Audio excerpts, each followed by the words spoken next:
of discomfort. Grant, however, was quite happy to dance, since he'd come to a ball. On the other hand, he saw no harm in teasing. "Miss Bramley?" Mrs. Lambton suggested. "Her mother is taking the waters, and she is such a charming girl." "She is," Grant agreed, "but her gown is too white." Mrs. Lambton pursed her lips at his frivolity. "Miss Bainbridge, being no longer a debutante, her gown is not white, but she is a most intelligent and pretty young lady. Her mother terrifies me." "No, she doesn't. Miss Smallwood, then. So sweet and good-natured." "And young. Too young." "Mr. Grant, are you taking this seriously?" "Not remotely," Grant admitted, just as the most beautiful woman imaginable walked into the ballroom alone.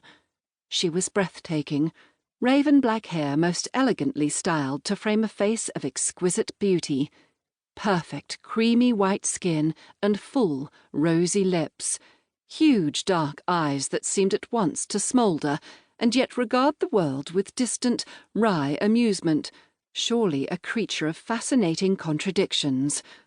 "For example," Grant said, without taking his eyes off her, "I would be most grateful for an introduction to that lady." "That lady?" Mrs. Lambton said in dismay. "Oh, dear me, no, you wouldn't.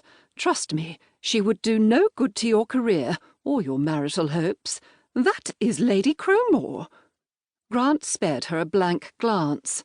"Should I know the name?" "She was here before, one of the Earl's house guests for the castle ball in the spring.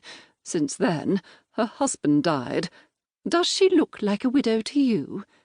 He had to allow that she didn't.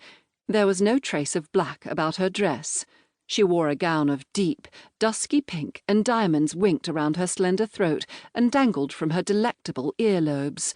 Other jewels sparkled in her hair and in the clinging gauze folds of her gown. Her gloves were exactly the same shade of pink. Grant's were not the only eyes drawn to her. In fact, nearly everyone was looking, covertly or overtly, and conversation died away to almost nothing. If it hadn't been for the orchestra continuing its waltz, the ballroom would have been eerily silent. The radiant Lady Crowmore appeared not to notice, making her way around the edges of the dance floor. She accepted a glass of champagne from a passing waiter, and her lips moved in a brief murmur of thanks. Oddly, that was what decided Grant. He stood. "But I don't know her," Mrs. Lambton objected. "Why do you have to pick the one woman in the room I've never met, and whom you can't possibly marry?" "I can introduce myself," Grant said calmly. "There are, after all, some benefits in being a clergyman. Excuse me." As he moved among the groups sitting and standing around the dance floor, he couldn't help overhearing some of the remarks from those also watching the beautiful Lady Crowmore's entrance. "Look at her, not a hint of mourning." "My dear, she has no shame." "Considering where they found her to break the news of Crowmore's death." "Does she even have an escort?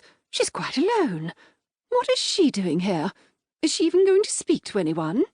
The criticism nearly all came from women, although no gentleman sought her gaze or her company, except young Bernard Muir, who, kicking his heels between his stepmother and his aunt, suddenly leapt to his feet, grinning. His hand began to lift just as Lady Crowmore perversely veered to the left away from him and almost walked into Grant. They both came to an abrupt halt.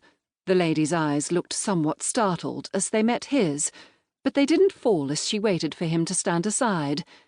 Brave and beautiful dark eyes, uncowed by convention or expectation.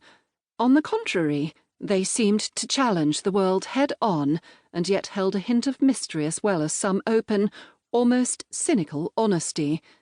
Something in Grant leapt. It felt like recognition.